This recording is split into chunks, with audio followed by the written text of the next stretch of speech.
వాక్యం వింటున్న ప్రియులారా, నీ సమస్య ప్రభు దగ్గరికి తీసుకెళ్ళి ప్రార్థన చేసినప్పుడు వెంటనే జవాబు రావట్లేదు అంటే దేవుడు నిన్ను పట్టించుకోవట్లేదని కాదు.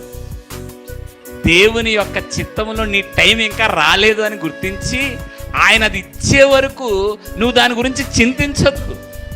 కృతజ్ఞతాపూర్వకంగా ప్రార్థనతో అంటండి ప్రభు యొక్క జవాబు కొరకు మనము వేచి ఉండాలి.